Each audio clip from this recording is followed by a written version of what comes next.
देखिए, आज हमारे एसआई भर्ती का जो निरस्त करने का आंदोलन चल रहा है और आरपीएससी के पुनर्गठन का, आज उसको 59 दिन हो गए। कल 2 महीने हो जाएंगे। इस आंदोलन का आगाज हमने किया था 24 अप्रैल को, और गर्मी चली गई, बरसात के अंदर हम भीगते हुए आंदोलन कर रहे हैं, आप लगातार देख रहे हो। और इस दरमियान हमने जेल भरो आंदोलन, 1 लाख नौजवानों की आक्रोश रैली भी करी और दिल्ली तक इसकी गूंज सुनाई दी। और उसका परिणाम यह हो कि आरपीएससी के अंदर शुरुआत हुई कुछ ठीक करने की। नया चेयरमैन भेजा गया आरपीएससी के अंदर।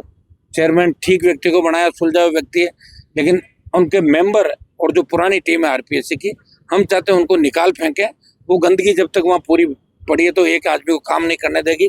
ये हमारी प्रमुख मांगे थी। इसको लेके प्रधानमंत्री और गृह मंत्री से हमने समय मांगा, अभी समय मिला नहीं।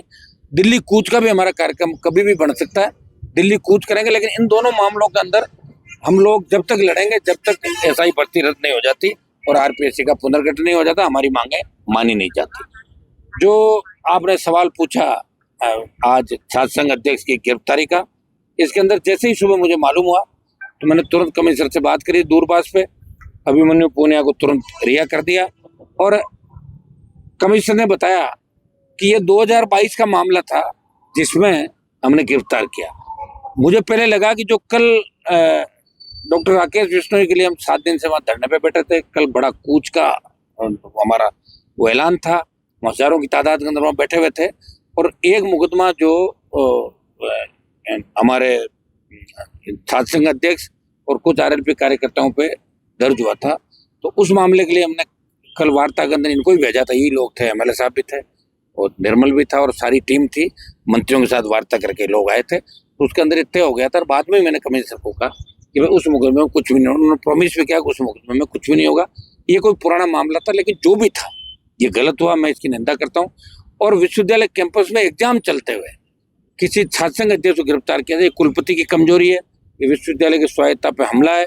धीरे धीरे छात्र संघों को कमजोर कर दिया। विश्वविद्यालय के अंदर जिस तरह राजनीति घुस गई, कुलपति शिक्षा मंत्री के घर पे सब्जी लेके जाते हैं, और गवर्नर के घर पे भी मैंने कुलपति को पूरा फ्रूट गाड़ी से भर के ले जाते हुए देखा। ये स्थिति क्यों गवर्नर ही बनाता है, और शिक्षा मंत्री का इंटरफेरेंस इसलिए होगा सरकार नाम देती है।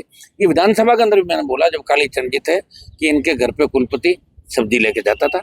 और यही जो गेस्ट हाउस और दूसरा बहुत सा कैंपस है जहाँ पुलिस ने अपना गेस्ट हाउस बना रखे हैं, जो विश्वविद्यालय का गेस्ट हाउस, और दूसरी जगह जहाँ पुलिस ने अपना डेरा डाल रखा, कब्जा कर रखा। इस छात्र संघ चुनाव राजस्थान में बंद हुए, गहलोत सरकार ने किए। 9 में हमने अशोक गहलोत की जब 8 के अंदर आए, हम अध्यक्ष थे, मैंने पहला विश्वविद्यालय की जो हमारी ये विधानसभा के मामले को उठाया, बेल में बैठा रहा मैं 4 घंटे, तब एक एक करके और जो हमारे पूर्व अध्यक्ष थे वो भी आए। छात्र संघ चुनाव की अशोक गहलोत ने घोषणा करी 9 के अंदर, वापिस कराए, फिर बंद कराए।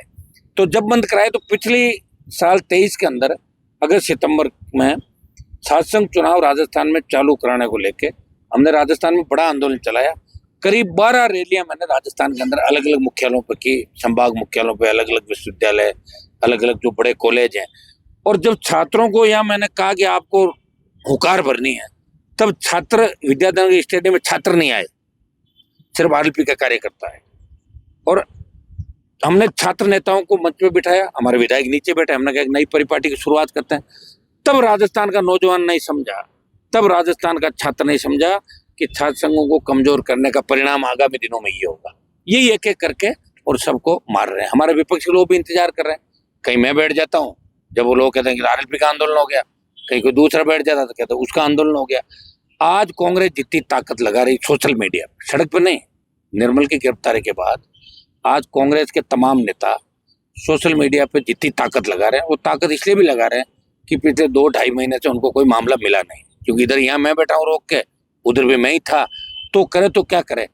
तो ये ताकत अगर 1.5 साल में कांग्रेस पार्टी लगाती, सड़कों पे लगाती, तो मजाल है भजनलाल जी इस तरह खुले हो जाते, और भजनलाल जी ये कहने की हिम्मत हो जाती कि कांग्रेस के नेता रात के अंधेरे में हमें मिलते हैं। हमें तो पता है वो कौन नेता जो रात को अंधेरे में भजनलाल जी से मिलते हैं, कौन पेपर आउट कराने में थे, किन के रिश्तेदार लगे। लेकिन सारी बातें समय आने पर अपने आप सामने आ जाएगी, और हम तो चाहते हैं कि हम बातें सामने अपना आप ही आए जब ईडी सीबीआई ऐसे लोगों को गिरफ्तार करके ले जाए। और निर्मल के मामले के अंदर हमारा अल्टीमेटम यही था, और हम ये भी कह रहे हैं आज कांग्रेस के नेताओं को कि ट्वीट और इस फेसबुक पोस्ट को छोड़ के आप सड़क पे आओ, हम आपके आगे चलेंगे। लेकिन आह्वान तो कांग्रेस पार्टी करे, इसमें तो कांग्रेस ही आह्वान करेगी। आरएलपी साथ है कांग्रेस के। अगर आरएलपी के किसी पदाधिकारी को पकड़ के ले जाते तो अभी तक मैं ईंट से ईंट बजा देता। ये तो कांग्रेस के लोग बाहर आए और उन्हें अगर पुलिस से डर लगता है तो आगे मैं खड़ा रहूंगा, वो मेरे से 1 फीट पीछे हो जाना, ये मैं कर सकता हूँ। निर्मल मेरा छोटा भाई, उसके लिए मैं मेरा पूरा प्रयास जो भी कर सकता हूँ मैं कर रहा हूँ। आप इंतजार करें कि कांग्रेस के नेता हाथ खड़े करते हैं, उसके बाद ना मैं ये भी नहीं कर रहा हूँ। सुनो, मैं तो कर रहा हूँ गिरफ्तारी गलत हुई है, इस तरह नहीं करना। अशोक गहलोत का ट्वीट मैंने पढ़ा था, इस सरकार में ही हो रहा है। आपने कौन सा किया था नौ की तरह? आपने तो भ्रष्टाचार के पूरा शोरूम खोल दिया राजस्थान के अंदर। आरपीएससी को आपने भ्रष्टाचार का अड्डा बना दिया। हर एमएलए सुपर सीएम समझ रहा था। आप कांग्रेस सरकार बचाने में लगे थे और पायलट साहब माने से लेके गए 20 जनों को। तब आप कौन सा सबूत दे रहे थे, कौन सी ईमानदारी का, ये तो बताओ मुझे दोनों नेता। तब आप क्या कर रहे थे? आप तो पद के अंदर कितने अंधे हो गए थे कि आपको तो सीएम एक को रहना था और एक को बनना था। राजस्थान से आपको क्या करना है? राजस्थान के लिए तो हमने बहुत से मामले देखे, तो आपका ट्वीट तक नहीं आया, बयान तक नहीं आया। आपको जब जरूरत पड़ी सचिन पायलट को तो मैंने 2 बार उनका साथ दिया। अशोक गहलोत जब एनडीए अलायंस में था तो गहलोत के बेटे को हराया जाके। और अब की बार इंडिया अलायंस के अंदर कांग्रेस मेरे दरवाजे पर आई, 3 सीट की बात करी, मेरी पीठ में छुरा घोंपा। सारे नेताओं ने मिलकर, गहलोत, पायलट, वो आपके बाड़मेर वाले जो नेताजी और ये आपका गमचे वाले, सब लोगों ने मिलके और उसको ले गए। उसको ले जाके बड़मान जी कमजोर करते हैं। मैं कमजोर नहीं हूँ। मेरी पार्टी 2029 तक राजस्थान के अंदर मान्यता रहेगी। मेरी पार्टी पहली पार्टी बनी 66 साल की, इनको तो पार्टी बनी हुई मिली थी। ये तो खुद ही बिखर जाएंगे, लड़ लेंगे। 15 तो दावेदार है इनके, ये तो लड़ते रहेंगे, मिलते रहेंगे हमसे चोरी छुपे, और कहाँ जाएंगे। नेताओं को यही होना सबका। लेकिन हम हमारी जगह पे खड़े हैं। हमने तो कोई बीजेपी के सामने समझौता करने गए थे और ने कांग्रेस और किसान जवान को जहाँ जरूरत पड़ी, किसानों के लिए सत्ता छोड़ी। और अग्निवीर का आंदोलन जो देश में सबसे बड़ा है, वो आरएलपी लड़ रही है। और कूच भी आरएलपी दिल्ली की तरफ करेगी। कांग्रेस ने कभी न तो कूच किया और न कांग्रेस कूच कर सकती। ये बयानवीर है, ये बयान ही दे सकते हैं। बयान में कोई पीछे नहीं रह जाए। मेरा बयान आने के बाद लगातार सोचा कि बस कुछ हो नहीं जाए, कोई गलत कमेंट नहीं करते बच्चे, इसलिए तू दांत चालू हो गए। और मैं ये कह रहा हूँ कि कमिश्नर के पास टीम बना के भेज रहे हैं विधायकों की, तो खुद नहीं आ सकते क्या? ये कौन से सीएम है भाई? डोटासरा जी खुद आ जाए यहाँ पे। तो कमिश्नर के तो घूमते ही रहते हैं, और कहाँ जाओगे भाई? सीएम, कमिश्नर, गवर्नर, यही तो जाते रहते हो आप लोग। तो आके आपको यहाँ बैठना चाहिए। मैं तो कह रहा हूँ सही स्मारक पर आना चाहिए आपको, अलग टेंट लगा के बैठना चाहिए, तब आपको मानना है। आपने पीएम को लेटर लिखा, उस मामले में क्या अपडेट है? प्रधानमंत्री जी को हमने पत्र लिखा है। वो पत्र हम कल आपको कल सार्वजनिक कर देंगे, जो हमने लेटर लिखा था।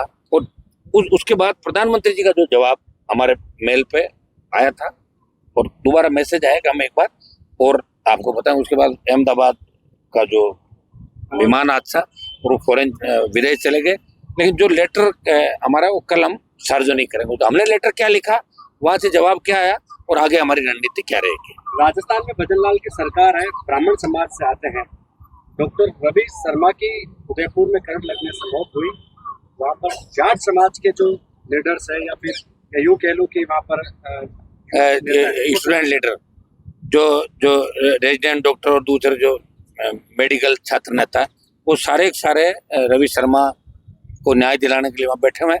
मैं स्वयं आज मैंने बोला, कल हम यहाँ थे, कल भी हम लगातार इस मामले के लिए बात कर रहे थे। जो ब्यूरोक्रेट समझदार है सरकार के अंदर, जिनसे हम कांटेक्ट कर सकते हैं, जिनसे फोन पे बात हमारी होती है, 70% से तो बात ही नहीं होती फोन पे, तो उनको तो हम फोन करते भी नहीं। लेकिन 30% जिन लोगों से समझदार नेता या समझदार अधिकारियों से बात होती, उनको बार बार हम कहते हैं।